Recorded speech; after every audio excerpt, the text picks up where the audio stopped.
ابراہیم بن ادم رحمۃ اللہ فرماتے ہیں کہ جن دنوں میں بیت المقدس میں تھا ان دنوں کا واقعہ ہے کہ ایک رات جب ہم لوگ عشاء کی نماز پڑھ کر فارغ ہوئے اور لوگ اپنے اپنے گھروں کو چلے گئے تو کچھ رات بیتنے کے بعد آسمان سے دو فرشتے اترے اور مسجد کی محراب کے پاس آ کر ٹھہر گئے۔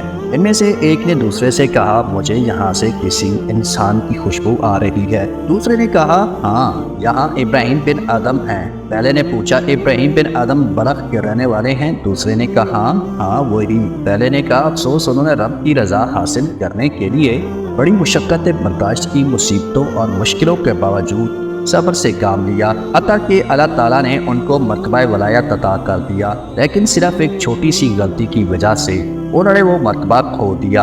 دوسرے نے پوچھا ان سے کیا غلطی سرزد ہوئی؟ پہلے فرشتے نے کہا جب وہ بصرہ میں تھے تو ایک بار انہوں نے ایک کھجور فروش سے کھجوریں خریدی اور کھجوریں لے کر جب وہ واپس پلٹنے لگے تو دیکھا کہ زمین پر کھجور کا ایک دانہ گرا پڑا تھا۔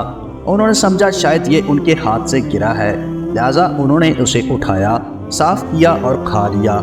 دراصل کھجور کا دانہ ان کے ہاتھ سے نہیں گرا تھا بلکہ کھجور کے ٹوکرے سے گرا تھا، اور جو ہی وہ کھجور ان کے پیٹ میں پہنچی ان سے مرتبہ ولایت واپس لے لیا گیا۔ ابراہیم بن ادم رحمۃ اللہ علیہ نے مسجد کے دروازے کی اوٹ سے جب ان دونوں کی یہ باتیں سنی تو روتے ہوئے مسجد سے باہر نکلے اور اسی پریشانی اور بے چینی کے عالم میں بیت المقدس سے بصرہ کی طرف روانہ ہو گئے۔ وہاں جا کر ایک کھجور فروش سے کھجوریں خریدی اور پھر اس کھجور فروش کے پاس گئے جس سے پہلے کھجوریں خریدی تھی، اسے کھجوریں واپس کی اور ساتھ ہی سارا واقعہ بیان کیا، اور آخر میں اس سے معافی بھی مانگی کہ غلطی سے تمہاری ایک کھجور کھا لی تھی، لہٰذا مجھے معاف کر دینا۔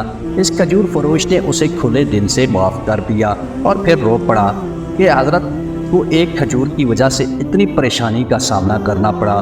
مختصراً یہ کہ ابراہیم بن ادم رحمۃ اللہ علیہ اس بصرہ سے پھر بیت المقدس روانہ ہو گئے اور بیت المقدس پہنچ کر رات کے وقت اس مسجد میں جا کر بیٹھ گئے۔ جب رات کافی بیت گئی تو آپ نے دیکھا کہ دو فرشتے آسمان سے اترے۔ ان میں سے ایک نے دوسرے سے کہا مجھے یہاں سے انسان کی خوشبو آ رہی ہے۔ دوسرے فرشتے نے کہا ہاں یہاں ابراہیم بن ادم موجود ہیں جو ولایت کے مرتبے سے گرے تھے، لیکن اب اللہ تعالیٰ نے انہیں اپنے فضل و کرم کے صدقے پھر وہی مقام و مرتبہ عطا فرما دیا ہے۔ کبھی سوچا ہے کہ ہم انجانے میں اور جان بوجھ کر لوگوں کا کتنا حق کھا جاتے ہیں اور اس بات کی بھی پرواہ نہیں کرتے کہ روز محشر اس کا حساب دینا پڑے گا۔